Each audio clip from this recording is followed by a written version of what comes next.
नमस्कार दोस्तों, मैं राकेश गोयल, लेक्चरर जीपीसी करौली। दोस्तों, आज हम बिल्डिंग मटेरियल में जो यूनिट नंबर 13 पढ़ रहे थे उसमें आज हम पढ़ेंगे बिटुमिन और एस्फाल्ट डिस्ट्रीब्यूटर्स। तो ये बिटुमिन और एस्फाल्ट डिस्ट्रीब्यूटर क्या होते हैं, इसके बारे में आज हम अध्ययन करेंगे।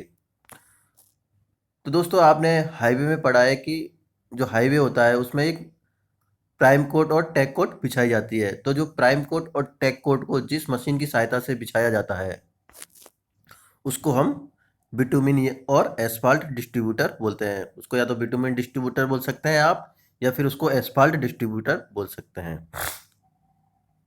तो ध्यान रखना है कि जब भी हाईवे कंस्ट्रक्शन किया जाता है तो पेविंग के निर्माण कार्य के समय उसमें जो प्राइम कोट और टैग कोट बिछाने के लिए जिस मशीन का प्रयोग किया जाता है उसको हम बिटुमिन और एस्फाल्ट डिस्ट्रीब्यूटर बोलते हैं। जो आपके ये बिटुमिन और एस्फाल्ट डिस्ट्रीब्यूटर होते हैं, ये ट्रैक एस्फाल्ट या बिटुमिन डिस्ट्रीब्यूटर ट्रक होते हैं। ये आपके ट्रक माउंटेड भी हो सकते हैं और ट्रेलर माउंटेड भी हो सकते हैं। ट्रक माउंटेड और ट्रेलर माउंटेड से मतलब है कि अगर उसमें जो मशीन है ट्रक की सहायता से जुड़ी है तो उसको ट्रक माउंटेड, अगर उसमें ट्रेलर की सहायता से जो आपके ट्रॉलीज वगैरह ट्रैक्टर्स होते हैं उसकी सहायता से जुड़ी है तो उसको हम ट्रेलर माउंटेड कहते हैं। इस ट्रक में एक हीटिंग सिस्टम होता है जो इंसुलेटेड टैंक, स्प्रे बार और एक कंट्रोल सिस्टम भी होता है। तो इस जो आप बिटुमिन डिस्ट्रीब्यूटर यूज कर रहे हैं इसमें आपके हीटिंग सिस्टम के साथ इंसुलेटेड टैंक, स्प्रे बार और कंट्रोल सिस्टम, ये सारी चीज़ें यूनिट्स होती हैं इसमें। तो जो आपका बिटुमिन डिस्ट्रीब्यूटर है वो सबसे पहले ध्यान रखना है कि किसके कार्य में लिया जाता है। वो आपके प्राइम कोट या टैग कोट को बिछाने के लिए काम में लिया जाता है। ये ट्रक माउंटेड या ट्रेलर माउंटेड हो सकते हैं। और इसमें जो यूनिट्स होती हैं वो एक तो इंसुलेटेड टैंक होता है, स्प्रे बार होती है और एक कंट्रोल सिस्टम होता है। इस चित्र में आप देख सकते हैं कि इसमें एक आपको एस्फाल्ट डिस्ट्रीब्यूटर दिखाया गया है। ये एक ट्रक माउंटेड है। इसमें आपको एक बड़ी सी रॉड दिखाई गई है जिसको हम स्प्रे बार बोलते हैं। इसकी सहायता से बिटुमिन को नीचे पेवर पर स्प्रे किया जाता है। ये ट्रक से अटैच होती है, एक टैंक से अटैच होती है। ये आप चित्र में देख सकते हैं। अब इसमें का किस प्रकार से ये कार्य करता है ट्रक डिस्ट्रीब्यूटर, इसके बारे में और इसमें कौन कौन सी यूनिट्स होती है इसके बारे में हम अध्ययन करते हैं। तो जो आपका एस्फाल्ट डिस्ट्रीब्यूटर होता है उसमें एक टैंक होता है जिसकी कैपेसिटी आपकी 800 से 5,500 गैलन तक हो सकती है। अब जो टैंक का अंतिम सिरा होता है वो स्प्रे बार से जुड़ा होता है और स्प्रे बार में क्या होते हैं, नोजल्स होते हैं।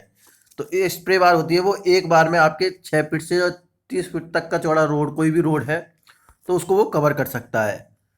और इसकी एक कैपेसिटी पर भी, पंप की जो कैपेसिटी है उस पर भी वो निर्भर करता है।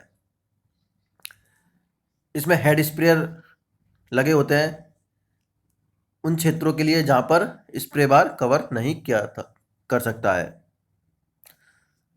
तो इसमें आपको ध्यान रखना है कि इसमें एक टैंक होता है जिसकी कैपेसिटी 800 से 5,500 गैलन तक होती है और एक स्प्रे बार से जुड़ा होता है जिसमें नोजल होते हैं जिसकी सहायता से जो आपका बिटुमिन है वो बिछाया जाता है प्राइम कोट या टैग कोट के रूप में। अगर आपका 6 से 30 फीट तक का चौड़ा रोड है तो इसको आसानी से कवर कर सकता है, लेकिन कुछ ऐसे एरिया जहाँ तक स्प्रे बार नहीं पहुँच सकती है तो उसके लिए आपको हैंड स्प्रेयर उसमें लगाने होते हैं।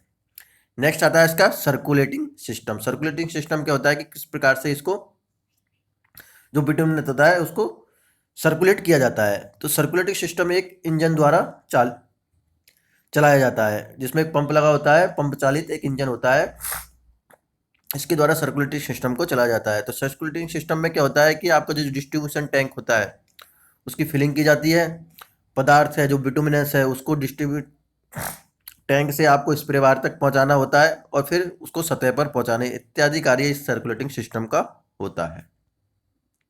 अगर कोई एक्सेस अमाउंट या बिटुमिन स्प्रे बार तक हो जाता है तो उसको वापस टैंक में पहुंचाने का कार्य भी सर्कुलेटिंग सिस्टम का होता है।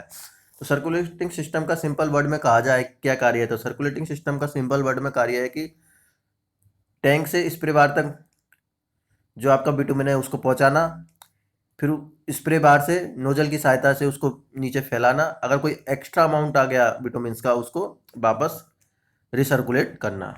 ये इसका सर्कुलेटिंग सिस्टम का कार्य होता है। अब आते हैं हम स्प्रे बार। अभी तक तो हमने टैंक और सर्कुलेटिंग सिस्टम के बारे में पढ़ा। अब हम स्प्रे बार के बारे में अध्ययन करते हैं कि स्प्रे बार क्या होती है। तो स्प्रे बार जैसा कि बताया है, यह एक बड़ी सी रॉड होती है जो 6 से 30 फीट तक का एरिया कवर कर सकती है। इसमें नोजल्स लगे होते हैं जिसकी सहायता से जो विटामिन्स होता है वो नीचे फैलाया जाता है। तो इसमें जो मेन चीज़ होती है वो स्प्रे बार में प्रेशर कितना रखना होता है। तो प्रेशर इसमें एक नॉर्मल प्रेशर या उसका सही मापन जरूरी होता है। तो यह न तो ज़्यादा कम होना चाहिए, नहीं ज़्यादा होना चाहिए, और एक यूनिफॉर्म में होना चाहिए। अगर पंप की गति सही से कार्य न करे, अर्थात अगर दबाव कम है स्प्रे पर, तो ये तो न तो ऑटोमाइज होती है और न ही डिस्टॉर्ट होती है। और अगर नॉन यूनिफॉर्म अगर आप स्प्रे है तो इसके कारण जो स्प्रे की गति के कारण उसमें धारियाँ बन जाती है, तो वो भी एक सही चीज़ नहीं है। और अगर अत्यधिक प्रेशर है तो वो विनाशकारी होता है। इसलिए जब भी डिस्चार्ज होता है विटामिन्स का, वो एक नियत प्रेशर पर होना चाहिए, अर्थात यूनिफॉर्म प्रेशर पर होने चाहिए। उसकी प्रेशर की न तो कम होना चाहिए प्रेशर और ना ही ज़्यादा प्रेशर होना चाहिए, और एक यूनिफॉर्म प्रेशर होना चाहिए। फिर आप एसफाल्ट की क्या ग्रेड और उसके कौन से टाइप यूज कर रहे हो, एसफाल्ट किस प्रकार का यूज कर रहे हो, कौन सी ग्रेड का यूज कर रहे हो, उसके आधार पर आपकी नोजल की साइज डिसाइड की जाती है, उसका एप्लीकेशन डिसाइड किया जाता है। फिर आपको जो स्प्रे बार होती है उसकी ऊंचाई भी एक समरूप रखनी चाहिए, न तो कम ऊंचाई होनी चाहिए और न ही उसकी ज़्यादा ऊंचाई होनी चाहिए। अगर ज़्यादा ऊंचाई होगी तो विंड डिस्टॉर्शन उसमें उत्पन्न हो जाएगा।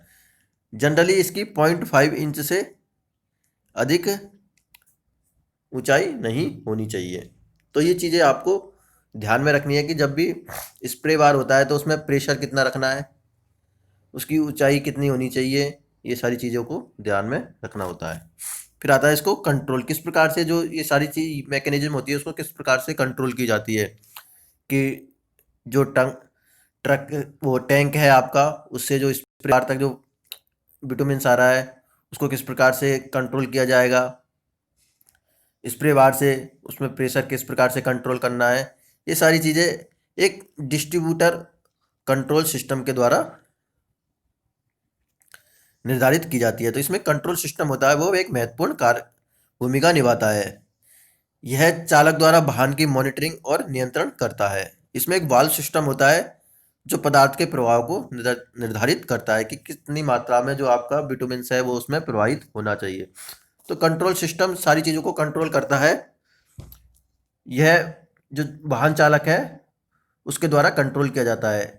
इसमें एक वाल्व होता है जो पदार्थ के प्रवाह को नियंत्रित करता है।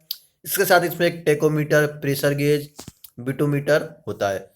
बिटोमीटर क्या होता है कि बिटोमीटर एक ट्रेवल रेट मापता है, अर्थात एक रबड़ का पहिया होता है जिसकी सहायता से आप यह मेजर कर सकते हैं कि कितनी रेट से बिटुमिन सतह पर फैलाया जा रहा है। तो सतह पर फैलाई जाने वाली रेट बिटुमिन्स की जिस यंत्र की सहायता से मापी जाती है उसको हम बिटोमीटर कहते हैं। और नेक्स्ट होती है इसमें ट्रेलर यूनिट। तो ट्रेलर यूनिट क्या होती है कि अगर ट्रक माउंटेड नहीं है, वो ट्रेलर की सहायता से माउंटेड है, तो उसको हम ट्रेलर यूनिट कहते हैं। ये विद्युत रोधी भी हो सकती है, विद्युत रोधी टैंक की सहायता भी हो सकती है, और विद्युत रोधी टैंक के बिना भी हो सकती है। अगर विद्युत रोधी टैंक के बिना आप इसका प्रयोग कर रहे हो तो वो स्टेशनरी पंप के रूप में एस्फाल्ट मेल्टर से द्रवित बिटुमिन को संग्रहण टैंकों में ट्रांसफर करने के लिए किया जाता है। तो ये हो गया आपका एस्फाल्ट डिस्ट्रीब्यूटर क्या होता है। तो आपको ये ध्यान रखना है कि एस्फाल्ट डिस्ट्रीब्यूटर क्या होता है, किस पर्पज के लिए यूज में लिया जाता है, इसमें कौन कौन सी यूनिट्स होती है। तो एस्फाल्ट डिस्ट्रीब्यूटर क्या होता है, जो भी आपकी प्राइम कोट और टेक कोट को बिछाने के लिए जिस मशीन का प्रयोग किया जाता है उसको एस्फाल्ट डिस्ट्रीब्यूटर कहते हैं। ये ट्रक माउंटेड और ट्रेलर माउंटेड हो सकते हैं। और इसमें कौन कौन सी यूनिट होती है, हीटिंग सिस्टम के साथ इंसुलेटेड टैंक, स्प्रे बार और कंट्रोल सिस्टम होता है। फिर इसमें आपको स्प्रे बार के बारे में ध्यान रखना है कि स्प्रे बार कैसी होती है, उसमें दाब होता है, जो प्रेशर होता है वो कितना रखना है, ये चीज़ें ध्यान में रखनी है। फिर ट्रक होती है, उसकी कैपेसिटी कितनी होती है, उसको किस प्रकार से जो बिटुमिन होता है उसको ट्रक से और स्प्रे बार तक पहुंचाया जाता है, और जो कंट्रोल सिस्टम होता है उसमें कौन कौन सी यूनिट्स होती हैं, इन चीज़ों को आपको ध्यान में रखना है। तो आज के लिए इतना ही दोस्तों, थैंक यू।